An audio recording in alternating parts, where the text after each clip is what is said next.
सभी को जय मसीह की।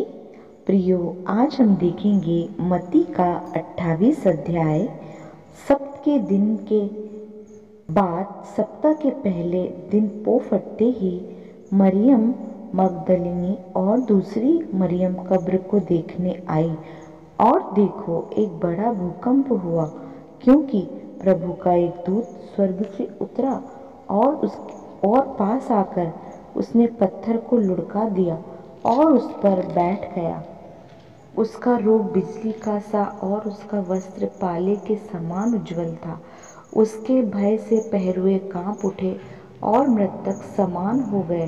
स्वर्गदूत ने स्त्रियों से कहा, मत डरो, मैं जानता हूँ कि तुम यीशु को जो क्रूस पर चढ़ाया गया है था ढूंढती हो। वह यहाँ नहीं है, परंतु अपने वचन के अनुसार जी उठा है। आओ यह स्थान देखो जहाँ प्रभु पड़ा था, और शीघ्र जाकर उसके चेलों से कहो कि वह मृतकों में से जी उठा है और वह तुमसे पहले गलील को जाता है, वहाँ उसका दर्शन पाओगे। देखो, मैंने तुमसे कह दिया है। वे भय और बड़े आनंद के साथ कब्र से शीघ्र लौटकर उसके चेलों को समाचार देने के लिए दौड़ गईं। तब यीशु उन्हें मिला और कहा, सलाम। उन्होंने पास आकर और उसके पांव पकड़कर उसको दंडवत किया। तब यीशु ने उनसे कहा, मत डरो, मेरे भाइयों से जाकर कहो कि गलील को चले जाएं, वहां मुझे देखेंगे।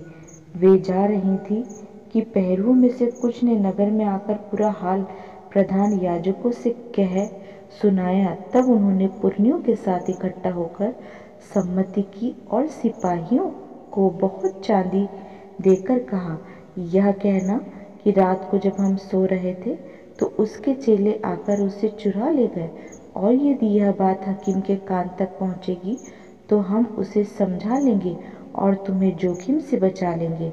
अतः उन्होंने रुपए लेकर जैसा सिखाया था वैसा ही किया। यह बात आज तक यहूदियों में प्रचलित है। 11 चेले में से उस पहाड़ पर गए जिसे यीशु ने बताया था। उन्होंने उसके दर्शन पाकर उसे प्रणाम किया, पर किसी किसी को संदेह हुआ। यीशु ने उनके पास आकर कहा, स्वर्ग और पृथ्वी का सारा अधिकार मुझे दिया गया है, इसलिए तुम जाओ, सब जातियों के लोगों को चेला बनाओ और उन्हें पिता और पुत्र और पवित्र आत्मा के नाम से बपतिस्मा दो, और उन्हें सब बातें जो मैंने तुम्हें आज्ञा दी हैं मानना सिखाओ। और देखो, मैं जगत के अंत तक सदा तुम्हारे संग हूँ।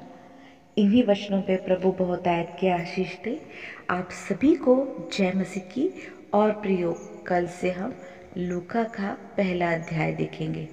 सभी को जय मसीह की। प्रियो, वचनों पे चलें, उन्हें अमल करें। जय मसीह।